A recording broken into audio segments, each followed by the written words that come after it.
दोस्तों, आजकल चीन की लड़कियों का शादी में कुछ खास इंटरेस्ट नहीं है। जी हाँ, उन्हें अब शादी के बिना ही अपनी लाइफ को कैरी करना ज्यादा इजी लग रहा है। इतना ही नहीं, यहाँ के लड़के भी अब लड़कियों से शादी करने में इंटरेस्ट नहीं ले रहे, बल्कि बिना शादी के ही अपनी लाइफ को एंजॉय करना चाहते हैं। लेकिन एक चीज है जो ये दोनों चाहते हैं, वो है बच्चा। जी हाँ, एक रिपोर्ट बताती है कि चीन में बिना शादी के ही बच्चे पैदा हो रहे हैं। यानी हर कोई अब बिना शादी के बच्चा चाहता है। उसके लिए भी उन्होंने जुगाड़ ढूंढ ली है। कैसे, बताएंगे आपको वीडियो में आगे। नमस्कार दोस्तों, आप सभी का बहुत बहुत स्वागत है यूट्यूब चैनल ट्रेवल इन्फॉर्मेशन पर। दोस्तों, 2024 के ये आंकड़े डराने वाले हैं, क्योंकि चीन की शादियों में गिरावट दर्ज की गई है। युवा शादियों से दूर भाग रहे हैं और गवर्नमेंट खूब प्रयास कर रही है कि शादी करे, लेकिन ऐसा हो नहीं पा रहा है। 5 में से 3 लड़कियां तो कुंवारी रहना चाहती हैं और वो बिना शादी के ही अपना काम चला रही हैं। इतना ही नहीं, जो शादी कर चुके हैं अब वो भी तलाक लेना चाह रहे हैं, क्योंकि वो भी देखा देखी शादी के झंझट में पड़ना नहीं चाह रहे। दोस्तों, एक मीडिया रिपोर्ट बताती है कि चीन में 1,92,00,000 महिलाएं सिंगल मदर हैं। चीन में बिना ब्याही माँ का ट्रेंड काफी तेजी से चल रहा है। सिंगल माँ बनना हर एक चीनी महिला चाहती है। जी हाँ, वजह ये है कि वो अपने फिगर को भी खराब नहीं करना चाहती और शादी के बंधन में बंधना नहीं चाहती। इसकी वजह से पहले तो शादी नहीं हो रही है, शादी अगर हो भी गई है तो तलाक बढ़ रहे हैं, और तलाक के बाद ये बिना ब्याही माँ बनना चाह रही हैं। दोस्तों, अगर आप इतिहास की किताबें पढ़कर चीन को धोखेबाज मानते हैं या फिर चाइनीज माल का हाल देखकर चीन से नफरत करते हैं, तो आपको बता दें कि सीरियसली नकली बाजारों का बाजार है चीन। लेकिन एक चीज और है जो चीन को स्ट्रॉन्ग बनाती है। वाकई दोस्तों, चीन बहुत स्ट्रॉन्ग है, हर मामले में स्ट्रॉन्ग है।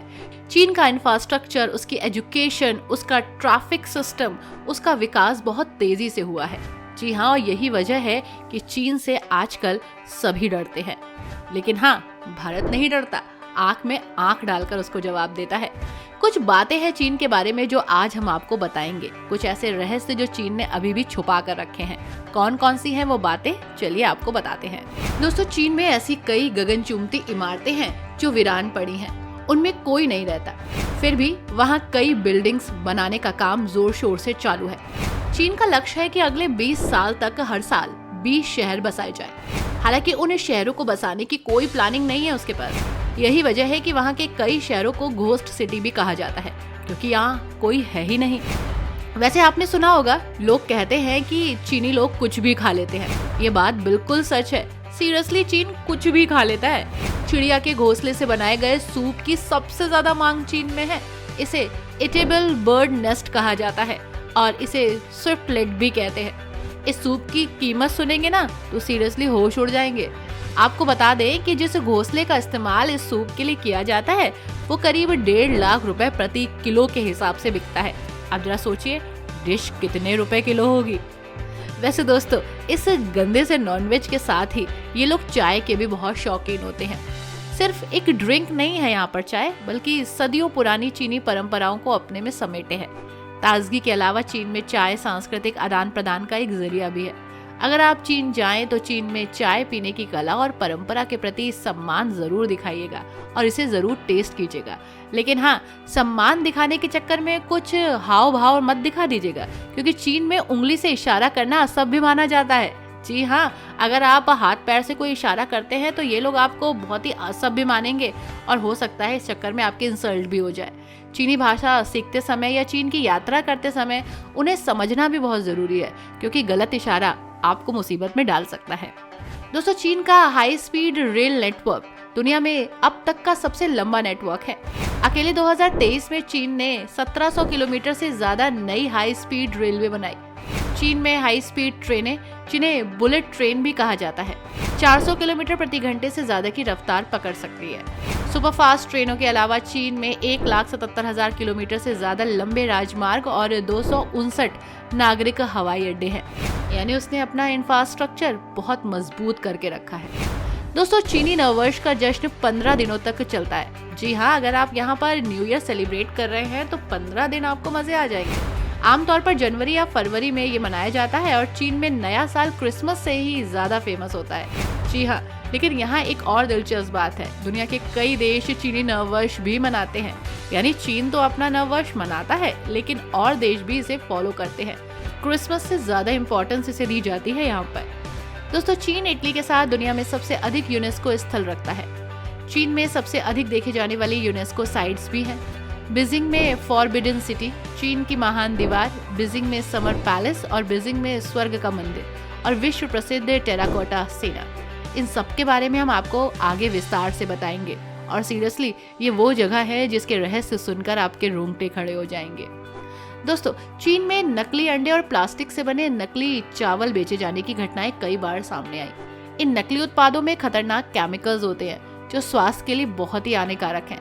अब जनसंख्या इतनी है, कृषि हो नहीं रही, तो कहां से लाएंगे इतना प्रोडक्शन? चीन में दुनिया का सबसे ज्यादा नकली सामान मिलता है। यहाँ के शेनझेन और यूवू मार्केट में आपको हर बड़ी कंपनी के नकली प्रोडक्ट्स मिल जाएंगे। यानी अगर आपको नकली लेना है तो चीन चले जाइए। दोस्तों, आपको एक बात बताते हैं, एक कहानी सुनाते हैं। चीन ने 1979 में पॉपुलेशन कंट्रोल के लिए एक बच्चे की नीति अपनाई, जिससे कई परिवारों ने लड़कों को प्राथमिकता देना शुरू किया। उनको लगा एक बच्चा करना है तो लड़का कर लेते हैं और लड़कियों को कोख में मारा जाने लगा। इस बात को जब चीन ने फील किया तो उसकी टेंशन और बढ़ गई। उसने सोचा कि अगर ऐसा हो गया तो उनके यहाँ तो लड़कियां बचेंगी ही नहीं शादी के लिए। अब इस समस्या को सॉल्व करने के लिए बाद में एक और नीति बनाई गई 2015 में। जी हाँ, और इस नीति के तहत अब 3 बच्चों की परमिशन मिल गई, यानी एक कपल 3 बच्चे पैदा कर सकता है। लेकिन आज की स्थिति ये है कि यहाँ के कपल ना ही शादी करना चाहते हैं और ना ही बच्चे पैदा करना चाहते हैं, और जिन्होंने शादी कर रखी है अब वो शादी से तलाक ले रहे हैं। खैर, एक गंभीर समस्या है इस समय चीन के सामने। अब वो अपने सिटीजन्स को, नागरिकों को कैसे समझाता है, ये वो ही जाने। वैसे दोस्तों, चीन में शादी के कई नियम कानून हैं, कई परंपराएं हैं, कुछ शुभ बातें हैं तो कुछ अशुभ बातें। चीन के तुजिया समुदाय में शादी से पहले दुल्हन को 1 महीने तक हर दिन रोना पड़ता है और उसके साथ और महिलाएं भी रोती हैं, जिससे ये माना जाता है कि ये खुशी का प्रतीक है। सीरियसली, मरे हुए लोगों की शादी भी यहाँ कराई जाती है। चीन की एक और परंपरा है जिसमें मर चुके लोगों की शादी करवाना। जी हाँ, अगर कोई अविवाहित व्यक्ति मर जाता है तो उसके परिवार वाले उसकी आत्मा के लिए किसी और मरे हुए व्यक्ति से उसकी शादी करवा देते हैं। माना जाता है कि इससे आत्मा को शांति मिलती है। खैर, इन परंपराओं के साथ साथ चीन में और भी बहुत सारी चीजें हैं जिसके बारे में आपको जानना चाहिए। चीन वैसे दोस्तों एक ऐतिहासिक सांस्कृतिक धरोहर है, विशाल साम्राज्य है, स्मारक और चमत्कारों से भरा हुआ देश है।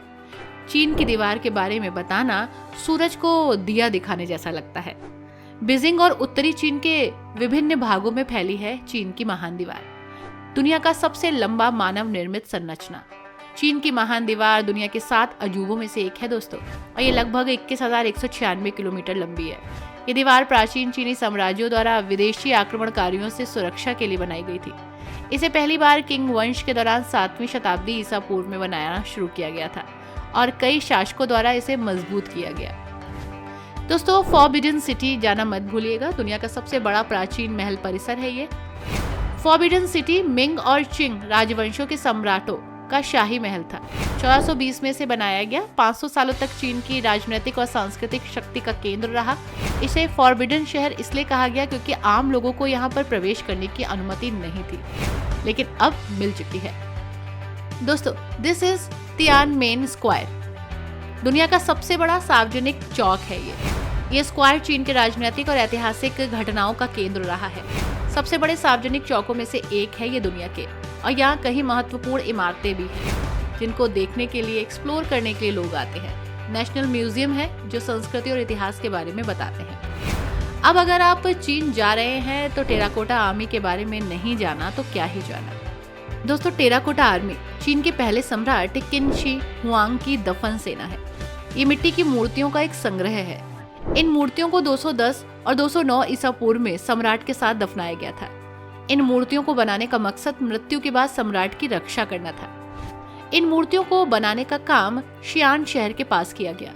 मूर्तियों की खोज 1974 में किसानों ने की थी और मूर्तियों को हाथ से बनाया गया है। दोस्तों, इन मूर्तियों को जीवंत रंगों से रंगा भी गया है। मूर्तियों में अलग अलग उम्र, रैंक, हेयर स्टाइल और विशेषताओं को अपने में समेटे सैनिक हैं। इन मूर्तियों के चेहरे के भाव भी आपको अलग अलग नजर आएंगे। मूर्तियों में पैदल सैनिक, घुड़सवार सैनिक, स्काउट तीरंदाज, जनरल, अधिकारी और गार्ड ऑफ ऑनर शामिल हैं। मूर्तियों में भाले, क्रॉसबो, खंजर और तलवार जैसे हथियार भी हैं। 1987 से यूनेस्को ने इन्हें विश्व विरासत सूची में शामिल किया और तभी से चीन के लोग इसके मुरीद हो गए और सीरियसली विश्व से लोग इसे देखने आते हैं और इसको समझने की कोशिश करते हैं। मार्च से मई और सितंबर से नवंबर के बीच आप यहाँ कभी भी जा सकते हैं। ये समय अच्छा है इसे एक्सप्लोर करने के लिए। आई होप दोस्तों इतनी सारी विशेषताएं, खूबियों और रहस्यों को जानने के बाद आपको कैसा लगा हमें ज़रूर बताइएगा। वीडियो को लाइक एंड शेयर कीजिएगा। Thanks for watching.